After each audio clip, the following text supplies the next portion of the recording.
Today is the day after Shavuot.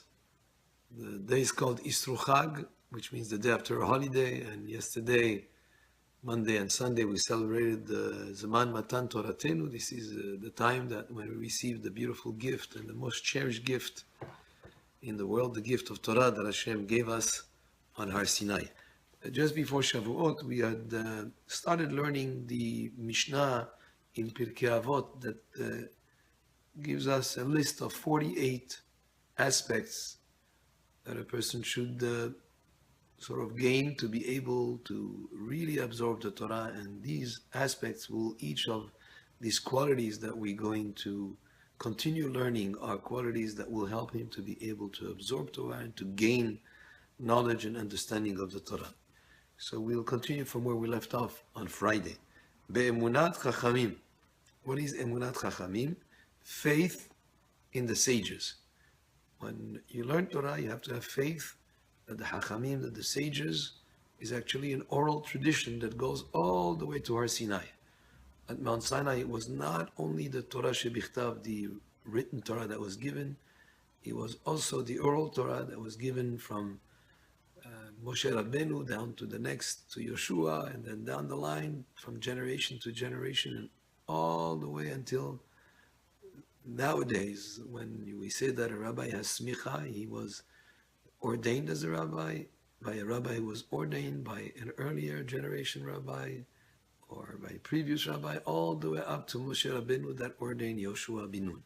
And therefore, emunat rachamim, you have to have faith in the sages that what they're teaching us is something that comes all the way from Sinai. And if a person doesn't have that approach, he can find himself falling into a trap of cynicism, being cynical, and that type of thing, not believing certain things that I said. We should understand that Divrei Hachamim that are brought down in the tradition come from previous all the way to Har Sinai. So the person has to have Emunat Hachamim. Of course, you're allowed to question on the opposite. It's a good thing to have questions and discussion and want to clarify certain points, but within all that, to have emunah in the Hachamim. The next step here in these 48 aspects to be able to gain Torah is Bekabbalat HaYisurim.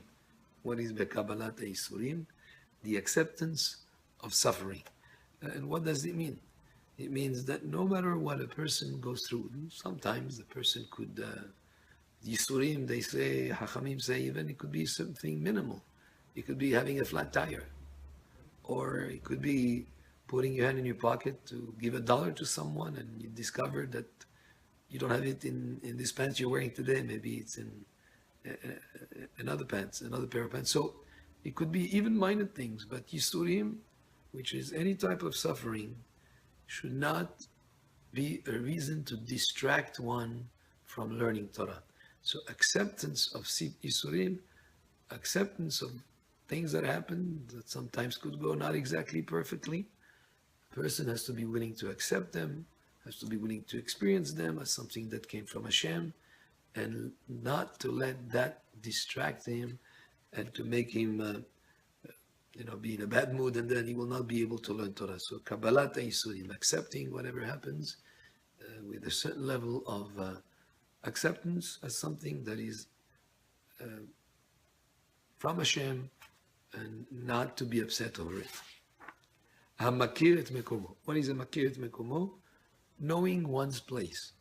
In other words, to know what is a person's strong points, what are his inadequacies, what are the qualities, and what are the shortcomings of a person. The person to know.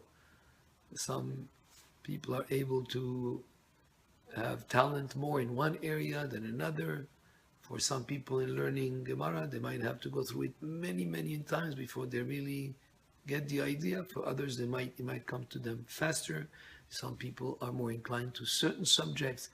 For a person to know himself and to have makir, to know one's place, is also a quality that will be helpful in the person being able to learn Torah.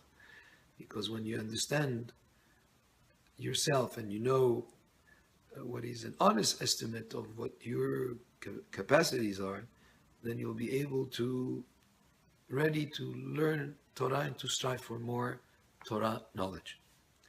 והשמח בחלקו. What is a samech בחלקו? Is a person who is happy with his lot. In other words, whatever his share is in this world, he's not upset for not having more. He's actually happy with whatever he has. And that kind of approach will give him the type of attitude, the type of